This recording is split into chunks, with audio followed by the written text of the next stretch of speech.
bit of a reach advantage. He's not been able to utilize it yet. They're just missing that right hand. Hands low, chin out for Bennett. Oh, shit. Big left hand falling into the ropes as Pat. Ooh, let's go back. We got to go back for that. We got to go back.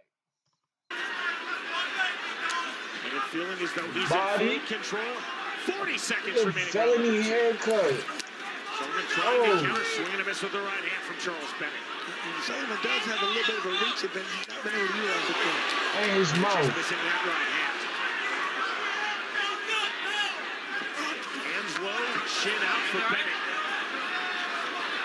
12 seconds remaining, round two. A big left hand falling into the ropes as Pat Sullivan.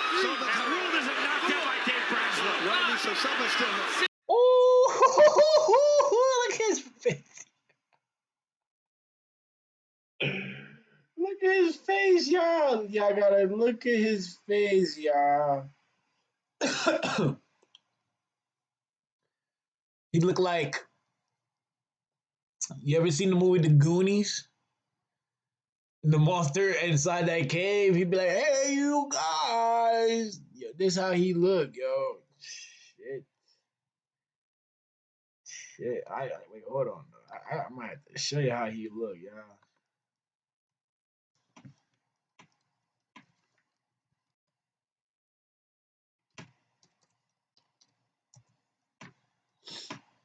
Yeah, he looked like this, y'all.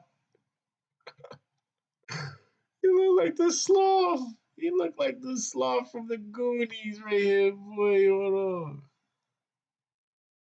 Yo. That Brody was looking, bro.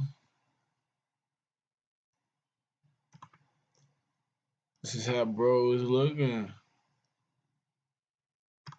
Look at that. Look at right here.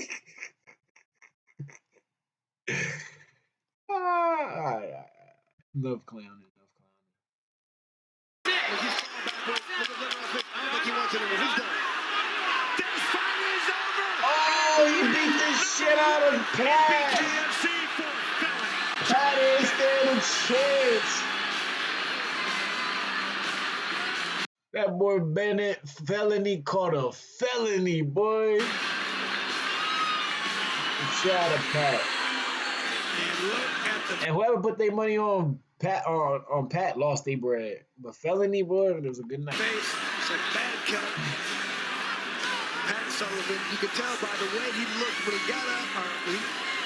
They brought him up to, he just wanted no more. The look on his face was pain, but I'm out, no mas.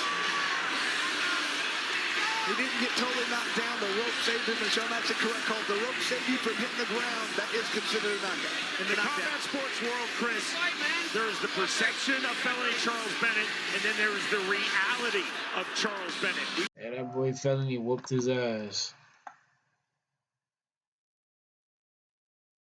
Beat the sense off that motherfucker, boy. Beat the sense off that motherfucker, boy. Beat the sense off that motherfucker. Man, we ain't gonna have that echoing. All right. Let's see what else I have for watch later. See, I've been looking at the watches lately, boy. I'm looking at the jewelry game. I ain't gonna hold you, cause I like jewelry. I want to get into it too. Let me got my little chain right here. Feel me? Shout out to the home, shout out to the gifts. Orphan boy who created the Rolex. Let me see if I had enough time to watch this.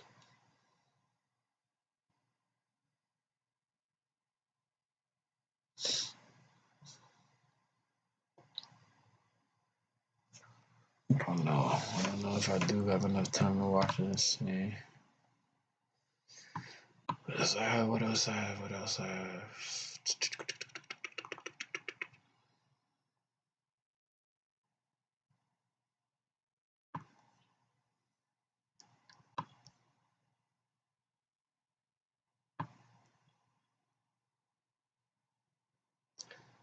And y'all seen that Ryan Garcia and Mario Barrio shit? I got Mario Barrio. You beat the shot of Garcia.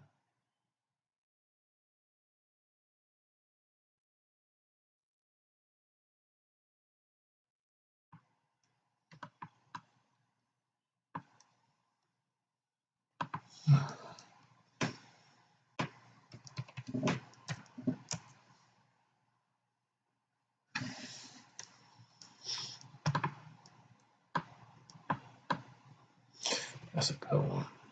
Where's that one?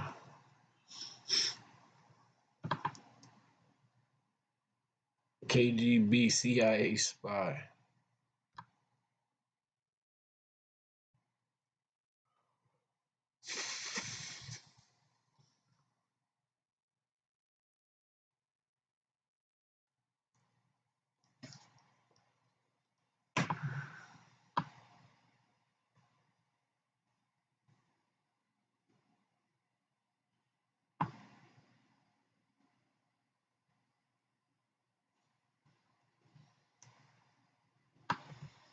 All right, let's watch the watches. Fuck it.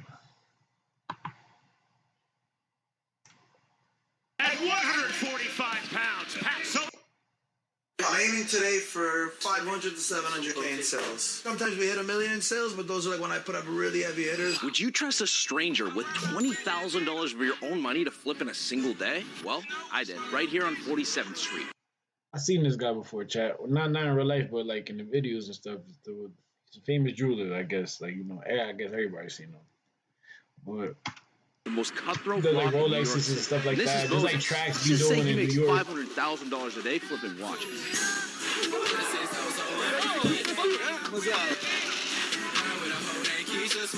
He works with celebrities, drives a $1 million Chrome Hearts truck, and racks up millions of views.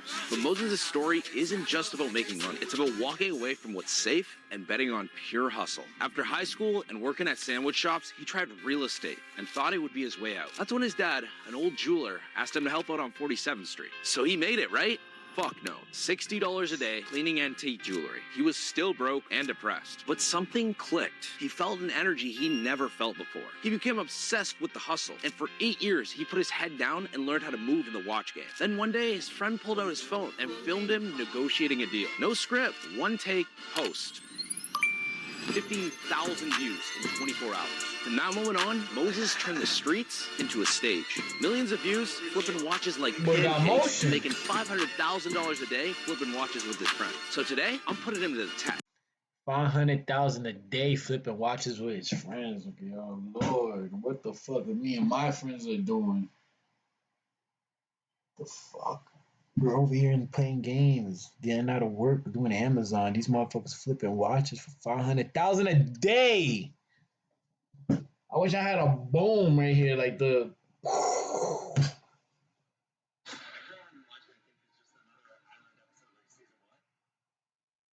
Yeah. 500,000 a day, chat. It's $1 million every time. $20,000 of my own money to see how he really moves. Can he flip this money, or am I about to flip the fuck out when my next rent bill comes in? Jump in that fire. Ladies and gentlemen, we're in New York City with the man, the myth, the legend, Moses the jeweler. What's up, people? We're gonna top it up, chat business, chat life, if buy watch, we'll see. Freaking get You ready? Let's get it, baby. We're gonna have fun. It's early morning in the Diamond District. I got my coffee in hand, but as you can see, loud in the streets. Welcome to the shop, baby. Let's do it. Yeah, ain't nobody ever gave me shit. I had to take this shit, go get your paper, bitch. Rapid potty training every morning, ho, I'm cooking dope and cleaning baby shit. Sachi roll draping like a nigga got a cape, but I can never save a bitch. Fucking ball player, baby mamas hit me when your niggas play the Lakers. Keep it blingy in the first one. So it's not just watches. Not just watches. If you didn't know, I started in jewelry. So like my first 6 years in the industry, it was straight up jewelry. This is what I used to specialize in, these sculpture pieces. Wow. Are They're these all- custom? These are all custom. These are all signed pieces by me. This is what I dedicated my life to in the beginning. I started getting into watches during the COVID time. How did you get into that? I got mentored from a very good designer in this industry, Okay. and he taught me a lot. I always wanted to stand out. I wanted to be unique in the game. I wanted to do shit that didn't exist before. Were you interested in jewelry since day one, So or? you know what's funny? So obviously my grandpa and my dad were jewelers. Okay. I'm third generation. And growing up, I used to come to the Diamond District at 7 years old, 8 years old, seeing how it was, but I never got pulled in as a kid. Really? I want to do something different. I want to do something different. Okay. So right after high school, I went into real estate. Okay. I did real estate for like 6 months, and I realized it's not for me. It was like way too corporate. Right. They gave me a script to read from, and I'm like, I can't read a fucking script. I need to say fuck whenever the fuck I want to say fuck. Fuck yeah, bro. That's my move, you know what I mean? Yes. Started helping my pops here during Christmas time. He called me in because during Christmas real estate was slow. So he's like, come help me, and I saw my niche. I was like, okay, I can do something with this. I used to make $60 a day working for my pops. Crazy. And it took me 8 months to make my first sale, and my first sale was a loss. Really? Yeah. Wow. How big of a loss are we talking? Calculate. I did sales. I've done sales before. I wasn't the best. I wasn't good at all at it. It's one of the worst jobs I ever had was sales. I was selling we was going door to door selling fucking electric or fucking heat or something like that with the gas bill. I made like a sale a day. And that's all for like old ladies in the hood being nice to me. I didn't last too long in that job. I lasted like a month or two. And another one, my boy, I had a homeboy that worked at the mall. He hooked me up at the mall to sell like pillows and shit like that. And sell the pillow. We supposed to sell these bamboo pillows. You guys, everybody seen them back in the day growing up. Sell them shits for $100 or more. You feel me? And he was nice at it. Like that was his thing. He could talk. He could talk. He good at socializing. Me, I wasn't. You feel me? So as you can see, I'm getting better because of y'all. I calculated wrong on a set of earrings. I was left alone, and I calculated wrong. And what's y'all if y'all ever did sales, like what y'all dropping on the chat? And I sold it for like $1,000 cheaper than what the cost was. Wow. Okay, lesson learned out the That's gate it. though, eh? That's it. It's like Michael Jordan not making his high school team. There you go. You need that loss to start. Where are all these watches coming from? From everywhere and anywhere. Again, we have dealers that we deal with that they every 2 weeks fly to Hong Kong. Hong Kong is a really big hub for these watches. Okay. Hong Kong and Japan are huge. A lot of these dealers, these wholesalers, they go themselves to the Far East. They buy huge packages and then we buy from them. Every single day, people come into. You guys are going to see throughout the day. People are going to come in. Hey, I just bought this from Rolex. I want to sell it. Like yesterday, we just bought this blue Dangerous. Yeah. We just bought this. The guy went straight from the AD, bought it. It's a 2025. Wow. Came here, sold it right to us like that. For anyone to get into this, I feel like you need a lot of bread. There's no way I'm starting a shop and having all these watches. It's like the mafia. Okay. It's like the mafia. Okay, bro. So no one. You gotta be initiated. Yeah, I'm fucking around. But it's a very tough industry to get into. Right. Everything is so freaking expensive.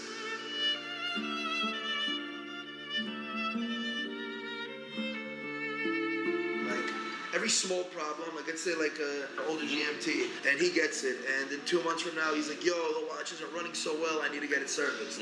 We cover the service here. If you know how much I spend just on services a year just for my clients, it's insanity. We spend over $1 million in Rolex boxes a year. Just look. Look what I got offered today in the morning. Everything is so expensive. 1,320 medium boxes, good condition, 215 per box. It's 283,000 just for that. What's the most expensive watch we got here? Right here, this skeleton.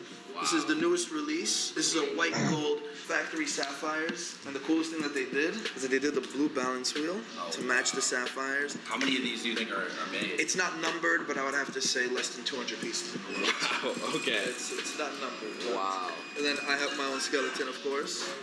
Fire. It's insane.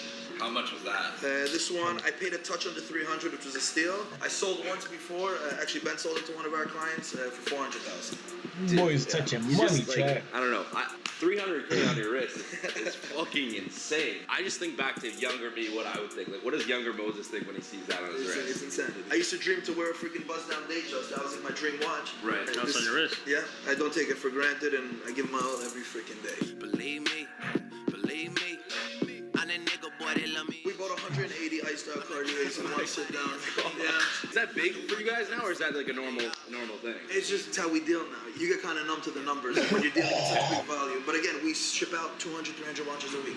First for anybody who won't talk about the clip. I've been taking shit like you don't wanna hear me trip. Goddamn, do y'all really know? This one I bought off my boy. Okay. This is all emerald cuts over here. So if you see, it's all square. It's all rectangular cut diamonds in there. Yeah. And then this one I custom made, of course.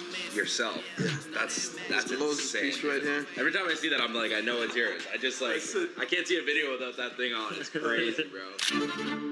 Yeah, they will. Here's the deal. We filmed with Vukum and we took out $10K to buy a